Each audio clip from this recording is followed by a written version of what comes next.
नमस्कार, नादी टीवी देख रहे हैं आप। मैं हूं आपके साथ अभिनय सिंह चौहान। सीधा लेकर के चलते हैं इटावा, जहां विकास कार्यों की परियोजनाओं का शिलान्यास करने के लिए मुख्यमंत्री योगी आदित्यनाथ शामिल हुए हैं।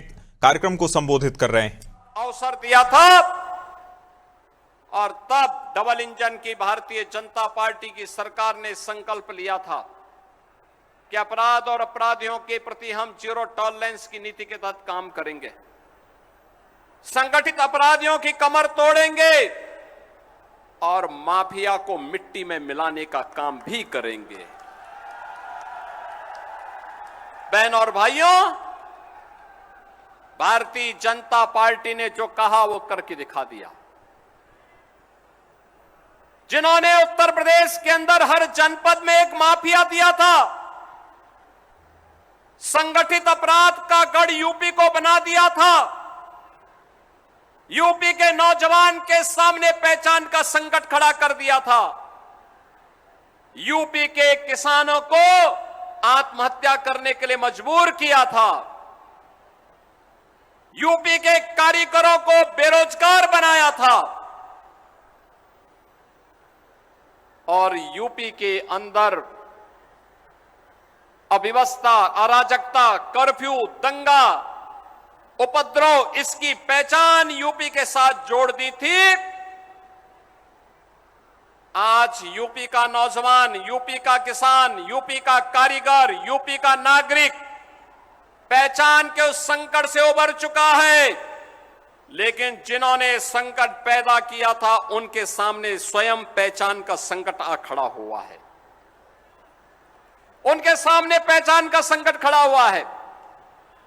अब उत्तर प्रदेश में उपद्रव नहीं, अराजकता नहीं, गुंडागिर्दी नहीं, वन डिस्ट्रिक्ट वन माफिया नहीं, बल्कि यूपी में अब one district one medical college है। हर जिले में एक medical college, one district one product है, वन डिस्ट्रिक्ट वन कुजीन है। अब यूपी के अंदर न उपद्रव है, न कर्फ्यू है, न दंगा है, यूपी में उत्सव है और यूपी में सब चंगा है। ये नए यूपी की नई कहानी है।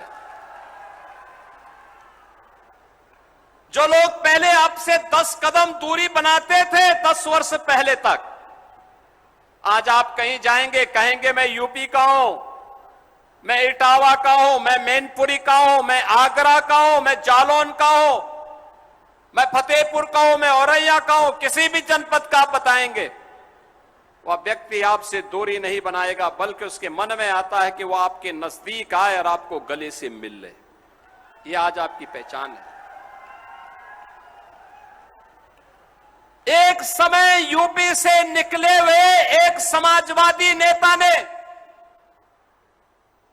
जमीन से जुड़ करके कार्य किया था। सम्मानित मुलायम सिंह जी ने काम करने का प्रयास किया था, लेकिन बाद में सेफई सिंडिकेट ने उनकी पूरी मुहिम को परिवारवाद और वंशवाद की विष बेल में ऐसे लपेट दिया कि कोई नौकरी निकलती थी वो सिंडिकेट उस पर हावी हो जाता था। यहां का नौजवान देखता रहता था, नौकरी नहीं, किसान को उसकी सुविधा का लाभ नहीं,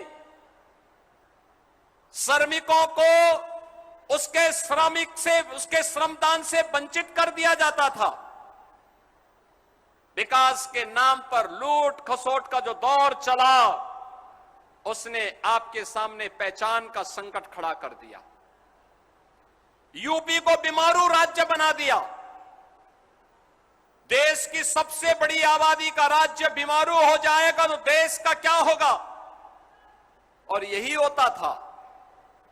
आज बहनों और भाइयों, यूपी में न दंगा है, न कर्फ्यू है, न उपद्रव है, यूपी में न माफिया है, न संगठित अपराध है। अब हमारा यूपी उत्सव प्रदेश बनकर के उभरा है। हमारा प्रदेश अब बीमारू राज्य नहीं, भारत की अर्थव्यवस्था के ग्रोथ इंजन के रूप में उभरा है। और ग्रोथ इंजन की उसी कहानी को बताने के लिए आज मुझे इटावा जनपद में आने का अवसर प्राप्त हुआ है। उसी कहानी को बताने के लिए आज मैं आया हूं। पर इससे पहले जब मैं मंच पे आ रहा था, प्रोफेसर रामशंकर कठेरिया जी अपनी बात को कह रहे थे। उससे पहले हमारी प्रभारी मंत्री श्रीमती बेबी रानी मौर्य जी ने अपने भाषण में भी इस बात का उल्लेख किया, और यहां की लोकप्रिय विधायक श्रीमती सरिता भदौरिया जी ने भी जिन बातों का उल्लेख किया। बहन और भाइयों, विकास का पैसा पहले भी था, लेकिन पहले